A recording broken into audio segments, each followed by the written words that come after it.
Good morning, students. Today we will discuss the next kingdom, that is the fungi. The kingdom fungi. तो kingdom fungi आज हम study करेंगे.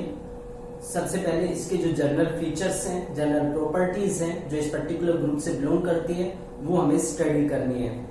Kingdom fungi ये एक ऐसा group है जिसमें काफी ज्यादा डाइवर्सिटी मींस वास्ट वैरायटी देखने को मिलती है. तो ये काफी इंपॉर्टेंट किंगडम है. फीचर्स क्या फीचर्स है किंगडम फंजाई के अंदर? सबसे पहले they are cosmopolitan. They are cosmopolitan in nature, means found everywhere. ये कॉस्मोपोलिटन होते हैं नेचर में. कॉस्मोपोलिटन का मतलब यूनिवर्सल होता है या यूबिक्विटस होता है, जिसका मतलब है फाउंड एवरीवेयर, हर जगह पे प्रेजेंट होते हैं. Like air, water, soil, in or on the plants and animals. हर जगह पे लगभग ये प्रेजेंट होते हैं, इसलिए कॉस्मोपोलिटन होते हैं नेचर के अंदर. सेकेंड, इनके ग्रोथ के लिए वार्म एंड ह्यूमिड कंडीशन, यानी कि जहां पे टेम्परेचर थोड़ा ज्यादा होता है, ह्यूमिडिटी जहां पे मॉइस्चर कंटेंट ज्यादा होता है, वहां पे ये आसानी से ग्रो करते हैं. So require warm and humid conditions for growth. इनको वार्म और ह्यूमिड कंडीशंस की जरूरत होती है. वार्म और ह्यूमिड कंडीशंस जहां पे मिलती है, जैसे रेनी सीजन होता है. रेनी सीजन में मॉइस्चर कंटेंट ऑलरेडी हाई होता है एटमॉस्फेयर के अंदर, टेम्परेचर भी हाई होता है, यानी कि वार्म कंडीशन होती है. और ऐसे केस में जो फंगस ग्रोथ है रेनी सीजन में सबसे ज्यादा देखने को मिलता है. इसके अलावा जैसे हम सॉक्स डालते हैं, शूज डालते हैं, अगर हम लंबे टाइम तक उनको वियर करते हैं और ज्यादा क्लीनिंग का ध्यान नहीं रखते हैं, तो उस केस में जो फिंगर्स है उनके बीच में हमेशा स्वेट रहता है. स्वेट का मतलब मॉइस्चर कंटेंट आ गया. शूज के अंदर हमारे पैर थे, जिसकी वजह से वार्म कंडीशन भी क्रिएट होगी, तो रिंग वॉर्म होने के जो चांसेस है, जो दाद जिसको हम बोलते हैं, उसके होने के चांसेस बढ़ जाते हैं. और वो क्या है? वो भी फंगस है. तो इनके लिए वार्म और ह्यूमिड कंडीशन की मेन रिक्वायरमेंट होती है. और यही वजह है कि किसी भी फ्रूट या फूड को जब हमें डिकम्पोजिशन से बचाना होता है, रोटिंग से, सड़ने से बचाना होता है, तो हम उसको रेफ्रिजरेट कर देते हैं, मीन्स कोल्ड कंडीशन प्रोवाइड करते हैं.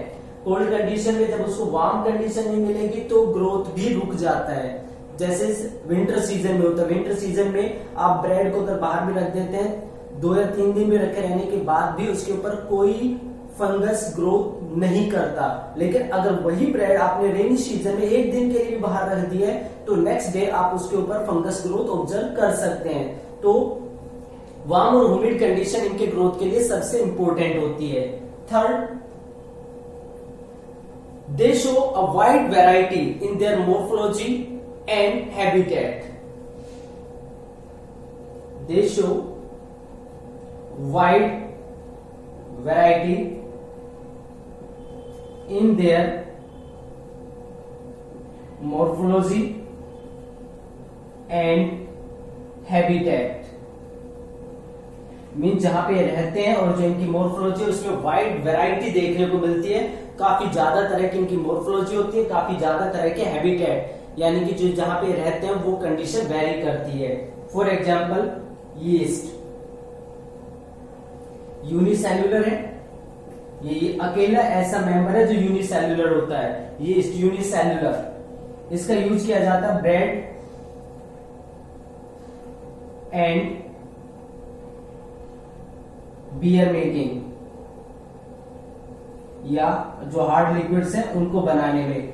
तो उन प्रोसेस में जो ब्रेड है, ब्रेड बनाने के लिए जो डो बनाया जाता है, जो आटा गूंदा जाता है, इसके लिए उसमें ये प्रेजेंट होता है, उसमें डाला जाता है, बियर मेकिंग प्रोसेस में इंक्लूड होता है. तो ये यूनिसेल्युलर मींस मोर्फोलॉजी अलग होगी. हैबिटेट मींस जो ब्रेड के लिए जो मटेरियल होता है या बियर मेकिंग या वाइन मेकिंग के लिए जो मटेरियल होता है वो इसका हैबिटेट की तरह काम करता है। इसके अलावा राइजोपस जो फंजाई होती है ये ब्रेड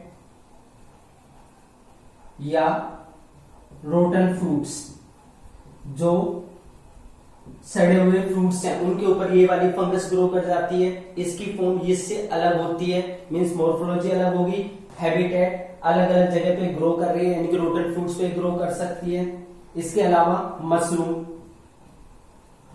मशरूम ये हम जो हमारी डाइट है उसका भी एक पार्ट होता है, प्रोटीन का रिच सोर्स होता है। इसकी बात की जाए तो ये डेड ऑर्गेनिक मैटर के ऊपर ग्रो करती है। जो भी डेड ऑर्गेनिक मैटर है उसके ऊपर ये ग्रो करती है। तो मशरूम मॉर्फोलॉजी भी अलग है, हैबिटेट भी इसका बदल जाता है। इसी तरीके से टोडस्टूल आपने अगर रेनी सीजन में कभी देखा हो तो छाते जैसे स्ट्रक्चर बने होते हैं बहुत सारे, जहां पे गली सड़ी लकड़ियां या खाद वगैरह पड़ी होती है, तो वो टोडस्टूल होता है। वो मशरूम की तरह होता है, मशरूम काफी थिक होता है जबकि टोडस्टूल बिल्कुल थिन पार्ट होता है। तो ये भी डेड ऑर्गेनिक मैटर के ऊपर ग्रो कर जाता है। इसके अलावा white spot on mustard leaves, white spot और मस्टर्ड लीव जो होते हैं वो भी किसकी वजह से होते हैं, फंगस की वजह से होते हैं। तो यहाँ पे जो पर्टिकुलर हैबिटेट है वो मस्टर्ड लीव्स बन गए उनके लिए, और यहाँ पे उसका स्ट्रक्चर भी डिफरेंट हो जाता है। इसी तरीके से एक फंगस होती है Puccinia that causes rust on the wheat जो होता है उनके ऊपर रस्ट आ जाता है, रस्ट ऑन वीट। रस्ट का मतलब होता है जैसे जंग लगता है, इस तरीके का ब्लैक या ब्राउन पाउडर है जो वीट होती है, वीट की जो कोब्स होती हैं, जो एक तरीके से उसका वो पार्ट जहां पे उसके ग्रेन्स डेवलप होते हैं उनके ऊपर जो पक्षी है उसका अटैक हो जाता है, उसके लीव्स के ऊपर अटैक हो जाता है। तो जो फंजाई होती है वो मॉर्फोलॉजी में और हैबिटेट में काफी डिफर करती है, अलग अलग जगह पे प्रेजेंट हो सकती है, अलग अलग तरीके की जो प्रोसेस है शो कर सकती हैं। तो ये वाइड होती है अपनी मॉर्फोलॉजी में और हैबिटेट में। तो ये 3 फीचर्स हो गए, कॉस्मोपॉलिटन हो गए नेचर में, वार्म और ह्यूमिड कंडीशन की इनको रिक्वायरमेंट होती है, और ये अपनी मॉर्फोलॉजी में या हैबिटेट में काफी वेरी करते हैं। इसके अलावा कुछ ऐसे भी जो फंजाई है जो एंटीबायोटिक फॉर्मेशन में इन्वॉल्व होते हैं, लाइक पेनिसिलियम जो फंगस है वो पेनिसिलिन मेकिंग यानी कि एंटीबायोटिक मेकिंग में हेल्प करता है।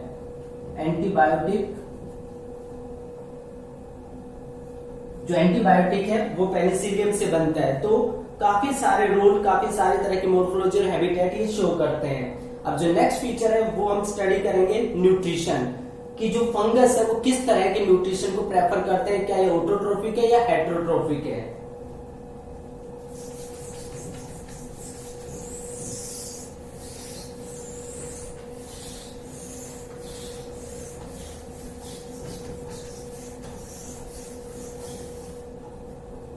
बिफोर न्यूट्रिशन हम पहले स्टडी कर लेते हैं इसके स्ट्रक्चर की, कि इसके स्ट्रक्चर में क्या स्पेशलिटीज होती है। 4th point, cell wall is composed of chitin and other polysaccharides.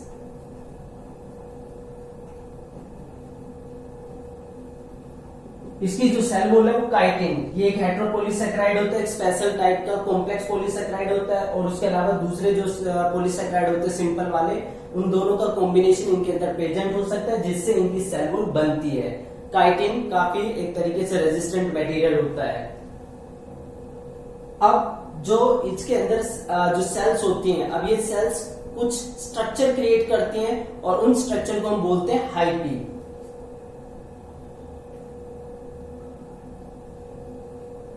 The vegetative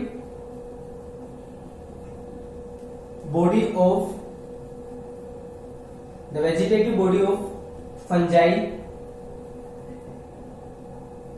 is made up of thin long, slender like,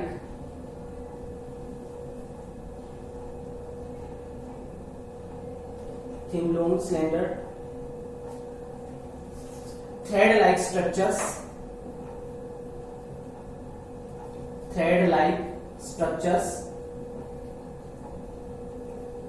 called hyphae. जो वेजिटेटिव बॉडी यानी कि जो बॉडी रिप्रोडक्शन में हेल्प नहीं करती है, रिप्रोडक्शन से पहले जो स्ट्रक्चर बना होता है वो बॉडी फंजाई की thin, long, slender, thread like structure से बनी होती है और उन थ्रेड लाइक स्ट्रक्चर को बोलते हैं हाइपी। जो single thread like structure, single thread like structure that is called HEPA. जो एक सिंगल थ्रेड लाइक स्ट्रक्चर होता है उसको बोला जाता है हाइपा। जैसे ये एक पर्टिकुलर थ्रेड लाइक स्ट्रक्चर है तो इसको बोलते हैं हाइपा। और अगर ऐसे बहुत सारे थ्रेड लाइक स्ट्रक्चर प्रेजेंट हैं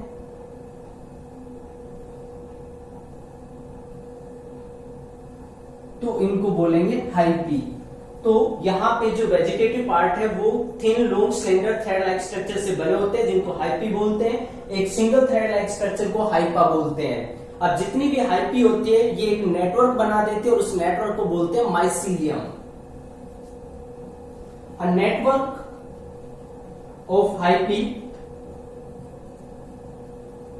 a network of hyphae is known as mycelium. जो नेटवर्क बनता है हाइपी से उसको माइसीलियम बोलते हैं। जैसे ये सारे हाइपी हैं, अब इनसे नेटवर्क किस तरीके से बन सकता है, ये बहुत सारे हाइपी आपस में टेंगल्ड हो गए हैं, उलझ गए हैं और इस तरीके का जो स्ट्रक्चर बनता है इसको बोला जाता है माइसीलियम। ये बन गया माइसीलियम। तो हाइपा एक होता है, एक थ्रेड लाइक स्ट्रक्चर को हाइपा बोलते हैं। उसके बाद हाइपी बहुत सारे थ्रेड लाइक स्ट्रक्चर्स को बोलते हैं और जब वो नेटवर्क बना लेते हैं तो उसको माइसीलियम बोलते हैं। तो जो फंगस की बॉडी होती है वो जनरली किससे बनी होती है, माइसीलियम से बनी होती है। अगर यीस्ट को छोड़ दिया जाए, यीस्ट जो कि यूनिसेलुलर मेंबर है, तो बाकी जितनी भी फंगस होती हैं वो सारी की सारी माइसीलियम या ये कह सकते हैं फिलामेंटस होती है और माइसीलियम से बनी होती है।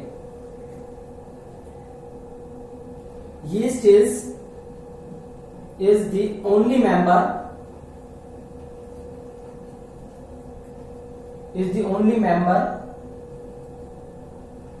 yeast is the only unicellular member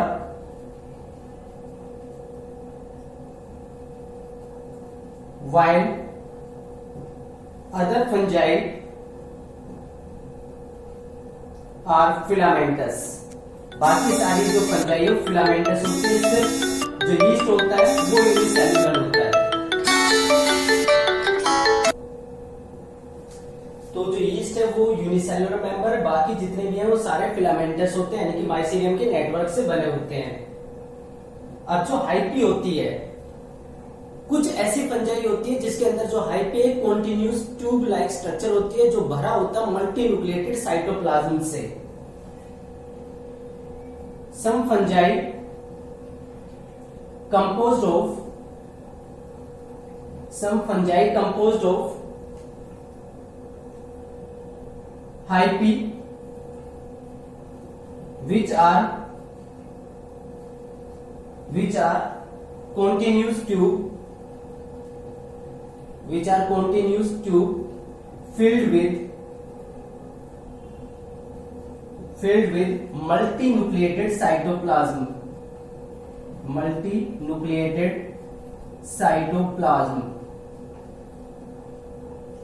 ये मल्टीन्यूक्लिएटेड साइटोप्लाज्म से भरी होती है। एग्जाम्पल इसमें ऐसा कहां पे होता है, that is phycomycetes.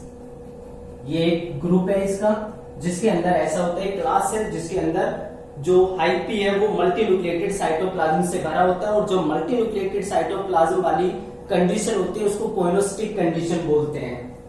Such multinucleated cytoplasm और प्रोटोप्लाज्म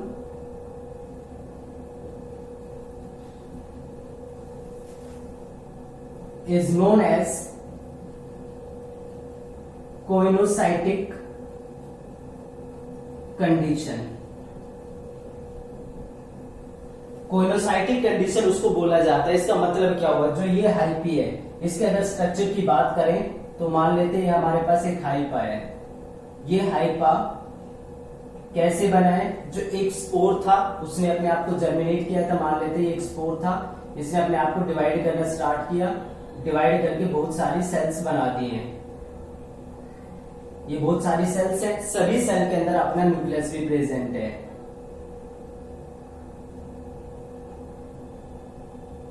लेकिन यहां पे मैंने क्या लिखा, some fungi composed of hyphae which are continuous tube, लगातार एक ट्यूब की तरह, filled with multinucleated cytoplasm.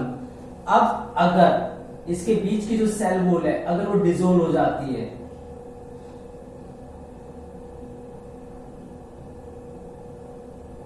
Cell wall dissolve होने के बाद ये पूरी ट्यूब एक कॉन्टिन्यूस ट्यूब की तरह बन गई है, जिसमें सबका साइटोप्लाज्म मिक्स हो गया है और इसमें बहुत सारे न्यूक्लियस एक साथ प्रेजेंट है। तो इस तरीके की मल्टी न्यूक्लिएटेड जो प्रोटोप्लाज्मिक कंडीशन होती है, साइटोप्लाज्म होता है, इस तरीके की कंडीशन को कोइनोसाइटिक कंडीशन बोलते हैं। That is the multi nucleated cytoplasm और protoplasm.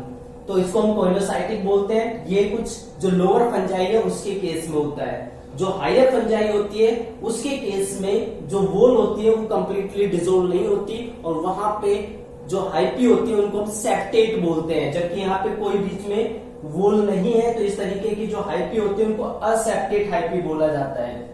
असेप्टेट hyphae,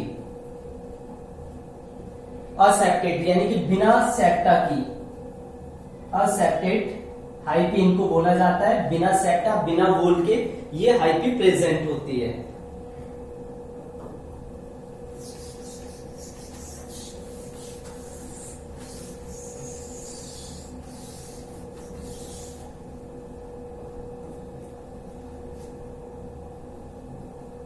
in higher members, in higher member जो हायर मेंबर्स होते हैं इस कैटेगरी में, they have septate हाइपी। उनके अंदर जो हाइपी होती है वो सेप्टेट होती है। सेप्टेट हाइपी का मतलब यहां पे सेप्टा बना होता है। ये मान लेते हैं एक हाइपा है और इस हाइपा के अंदर ये सेल वॉल है, यहां पे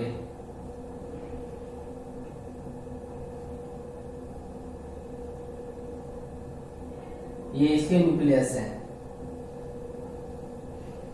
यहाँ पे साइटोप्लाज्म का कनेक्शन तो है एक दूसरे के साथ में, लेकिन इतना बड़ा कनेक्शन, इतना बड़ा पोर नहीं है कि एक का न्यूक्लियस दूसरी सेल के न्यूक्लियस में जा सके। तो यहाँ पे ये सेप्टा प्रेजेंट है।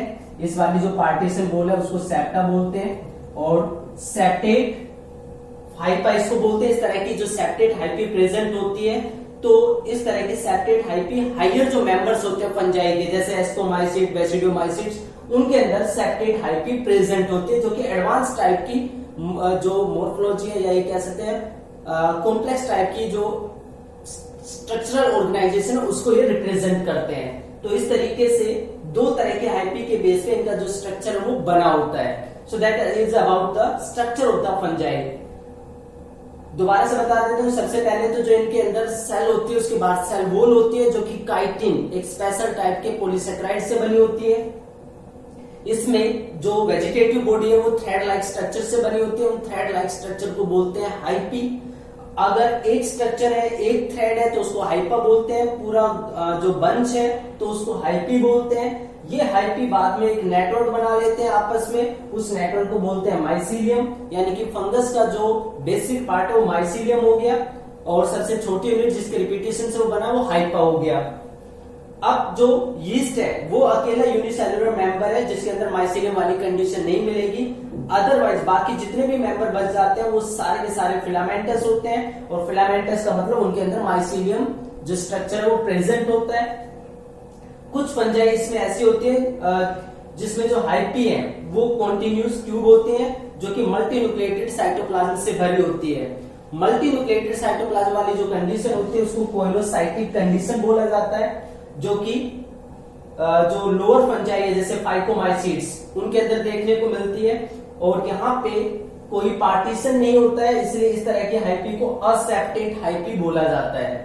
हायर मेंबर्स के अंदर जो हाइपी होती है वो सेप्टेट होते हैं, उनके बीच में पार्टीशन होल प्रेजेंट होते हैं, जिससे मल्टी न्यूक्लिएटेड कंडीशन क्रिएट नहीं होती है। So that is about the structure of the fungi. अब जो नेक्स्ट पार्ट है वो है हमारा न्यूट्रिशन, की जो फंजाई है उनके अंदर न्यूट्रिशन किस तरह का होता है। So that is the 10th point.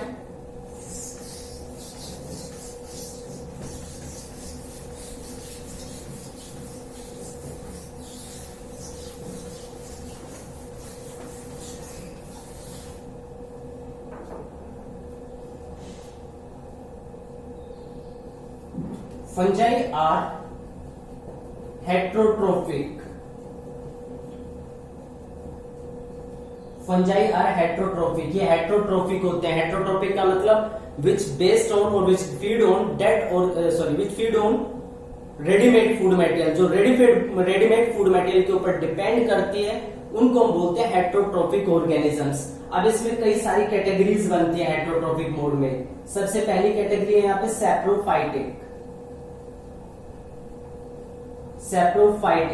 Saprophytic का मतलब होता है which feed on dead organic material, which feed on dead organic matter.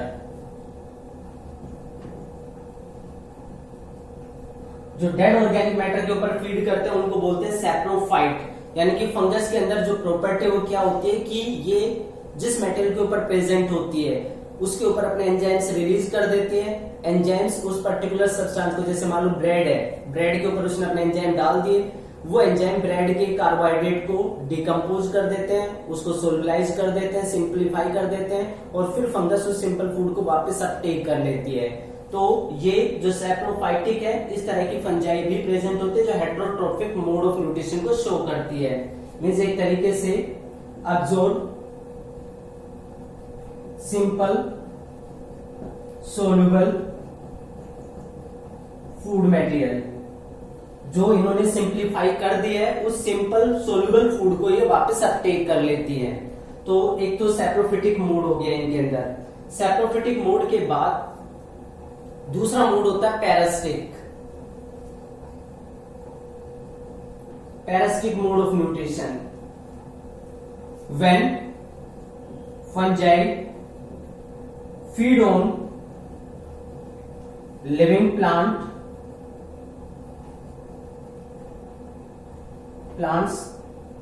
और एनिमल्स।